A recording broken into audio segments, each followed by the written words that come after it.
Hello and welcome back to Amman for our second Inside Iraq special. I'm Jassim Azzawi. For decades, Iraq prided itself on its education system. Iraqi universities were magnets for students from the Arab and Muslim worlds. Today, after the invasion and occupation, that system lies in ruins, almost on the brink of total meltdown. Thousands of Iraqi scientists, engineers, doctors, and other professionals have fled the country, only to become refugees all over the world. Here in Amman, we have met scores of them, each with a bleak and sad personal story. Shortly, I will join our guests and audience to examine the prospects for Iraq's educational system and whether the country can return to its former glory. But first, here is the story of one Iraqi woman who found herself being forced into exile from her homeland. I've been kidnapped about a few months ago, and I've been kidnapped by a group of people which I didn't know who they are, and they took me somewhere in an old house. I had to stay there for 5 days, and they did hit me actually. They hit me on the head and on the face and the hands and on my leg. And then they started to ask for ransom until we managed. They asked first of all for a very big amount of money, and after negotiation for a few days they settled down for a certain amount of money, and we had to give it to them. After that they released me, but it was very, very bad experience. It's really horrible. And all the time when I was there, they keep on threatening you all the time. Like in the middle of the night, you see one of them sitting behind you and point his gun to my head. And he say, you have to be quick, otherwise we will blow out your head or something like that. Or they will say, we will bring your family and we will kill them here in front of you. The personal story you saw now is one of perhaps hundreds of thousands of Iraqi professionals, engineers and doctors who were subjected to such kind of treatment. Today, we have among us Dr. Omar Al-Kubaisi, an Iraqi cardiologist and an academician. Hala Sarraf is a health policy professional of the Columbia University. And Dr. Aqil Qazwini of the German Jordanian University. Welcome to all of you to this special Inside Iraq from Amman about the collapse and perhaps the demise of Iraqi educational system. Dr. Omar Al-Kubaisi, the story we just saw is not new to you. You must run across many, many of them. Bismillah ar-Rahman ar-Rahim. In the name of God, the most gracious and merciful. Actually, everybody knows that the Iraqi cultural, educational, and teaching process can be described during the last century and during the current situation as being solid and deeply rooted. And we know that the soil of Iraq is a soil for really an education and culture and teaching. And it always was enough to fulfill the demands of the nation. So it is national, in fact. Meanwhile, it's open to the other experience and from Europe and from state. So we've been in touch all the time with all the highly academic institutions and colleges and medical schools in Europe and the state. And in that way, it can be described as being creative because during the last 2 decades, Iraq, or 3 decades, had been subjected to a heavy fighting and battles, and we have so much problems with sanctions and embargo and with the big casualties and wounded patients and so on. Yet, the graduate of the medical schools, the universities, the academics, scientists, and Iraqi intellectual power was enough to keep everything running. Dr. Omar Al-Kubaisi, let me stop you for just a minute because you touched upon something very important. At certain period, Iraq's educational system was at the zenith, at the height, and then right now, perhaps it's looking at the abyss. Today's Iraq's educational system, in fact, is at a crossroads.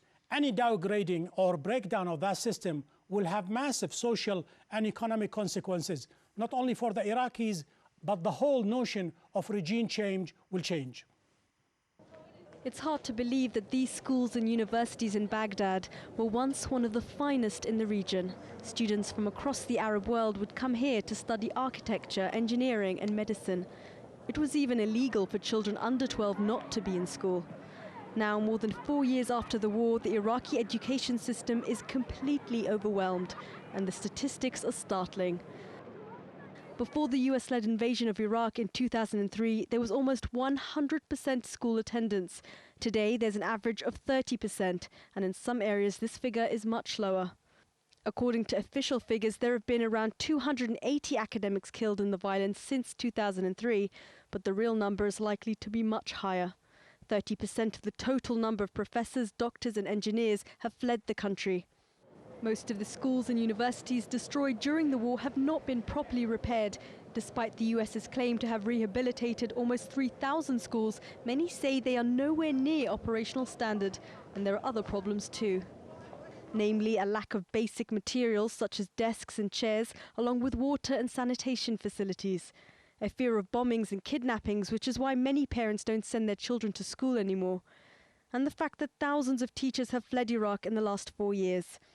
And this is one of the biggest challenges facing Iraqi officials. How do you keep teachers from leaving the country when they tell you that they're receiving death threats from various groups? Even those students who do stay in university long enough to get a degree aren't getting anywhere near the level of education of students in other countries. A constant change in teachers and a lack of resources means that a generation of Iraqis are graduating without the necessary expertise to actually practice their profession. It's a far cry from the way it was, and a dangerous prospect for the future.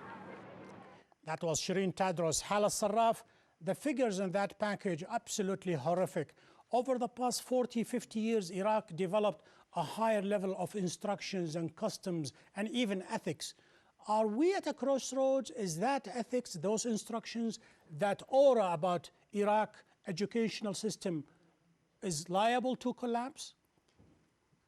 Well, from a policy perspective, Iraq has always been strong in terms of human resources because the education system started with the beginning of the nation in the early 20s.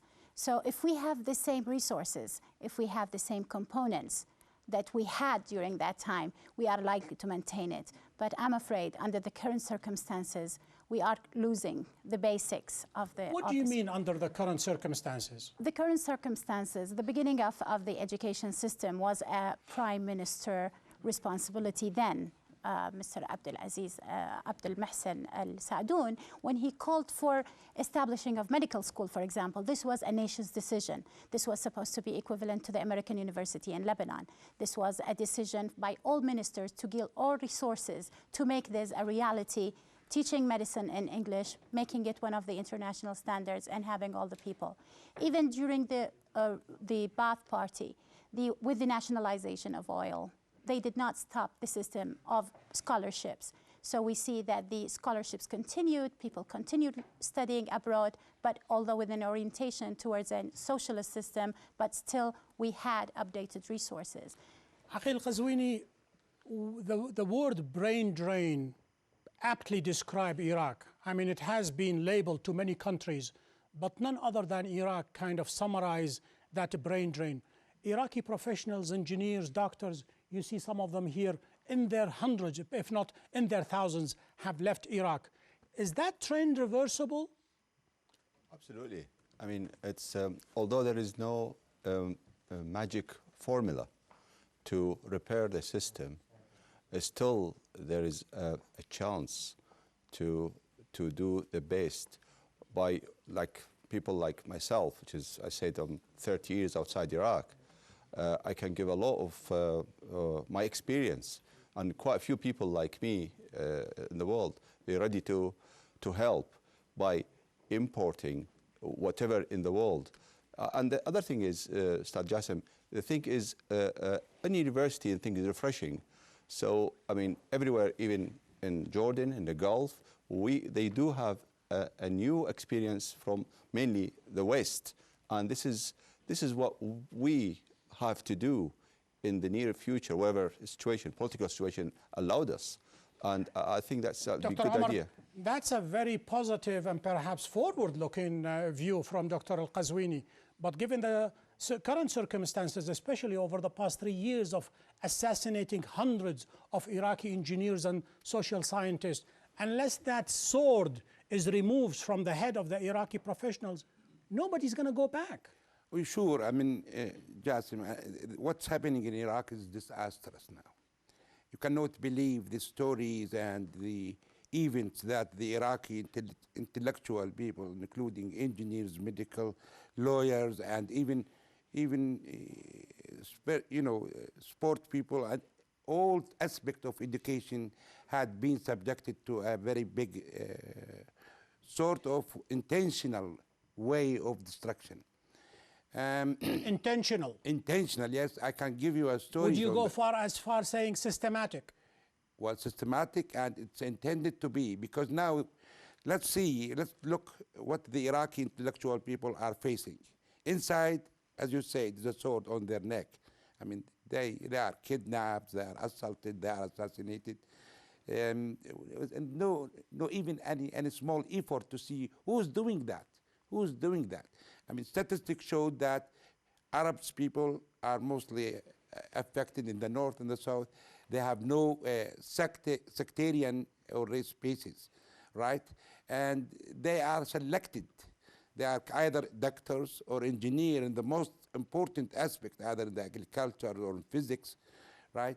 Which really means that it is intended. You are drawing a very horrific picture, Dr. Omar Al-Kubaisi. We'll continue that after the break. Please stay with us.